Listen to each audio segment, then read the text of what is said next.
is Lee McEligot. And let's get this party started.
Is like an addiction. And like any good addiction, it's been carefully, very progressed over long periods of time. I started playing piano when I was 7 years old. And I took piano lessons. And to be honest, it wasn't my favorite. You know, I wasn't really into the classical literature. But I still play piano. But now it's about the rockin' tunes. No more Tchaikovsky, no more Bach. I've also picked up the guitar, both the acoustic and the electric.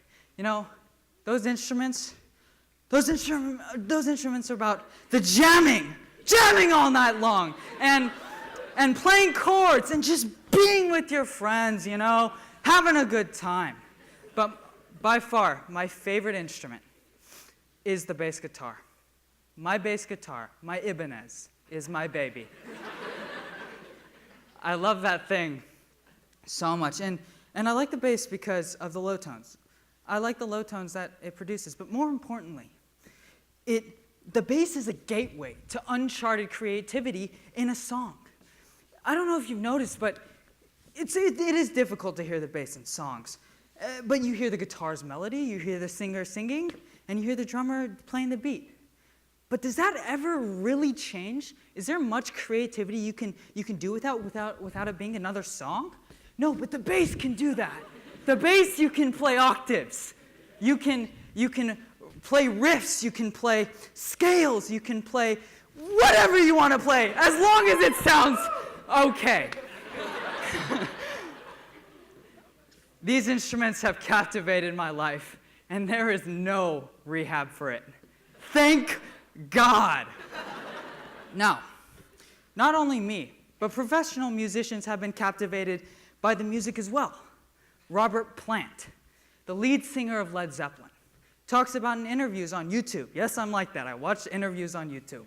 And he just, you know, whether he's performing at Wembley Stadium or he's at Madison Square Garden, it doesn't matter to him. He says it's just about the music. And you can see him when he's on stage. He's standing there. He's just having a good time, belting a whole lot of love.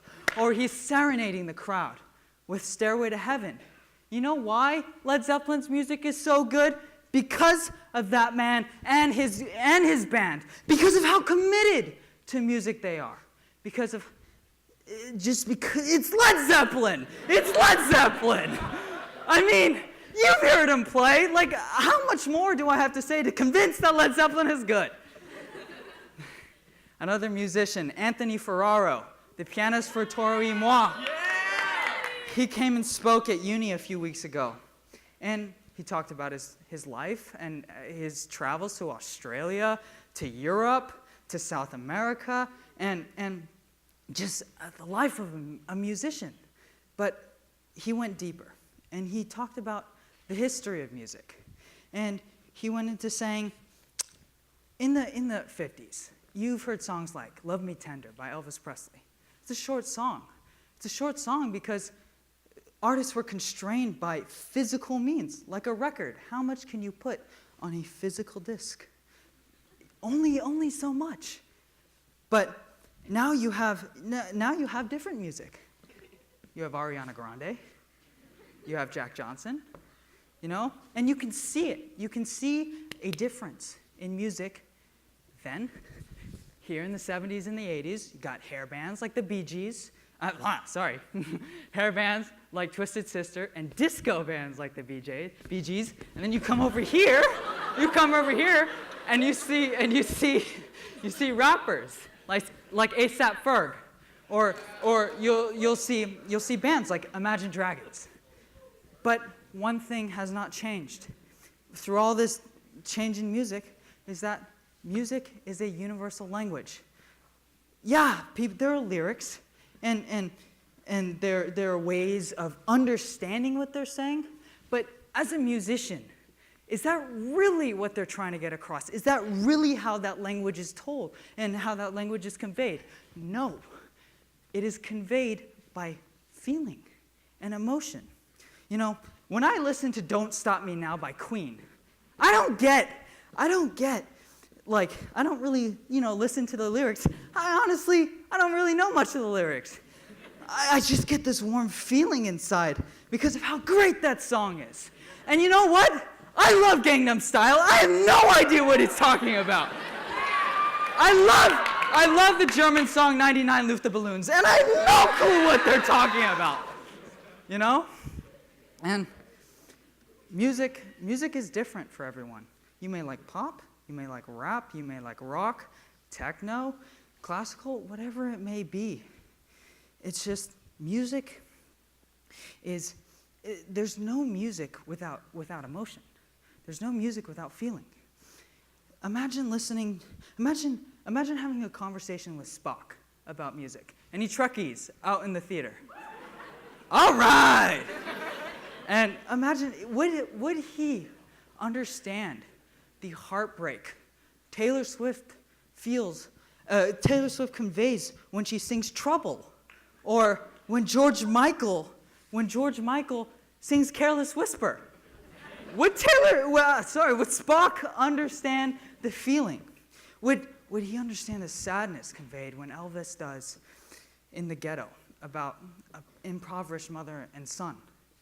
Would he understand the happiness you get when you listen to Don't Worry, Be Happy by Bobby McFerrin? Great tune. Unfortunately, he wouldn't understand it. But there is one emotion that has taken over the music industry. Ask yourself, why is Can't Help Falling in Love or Thinking Out Loud such cliche wedding first dance songs? It's because it conveys this feeling stronger than the strong nuclear force.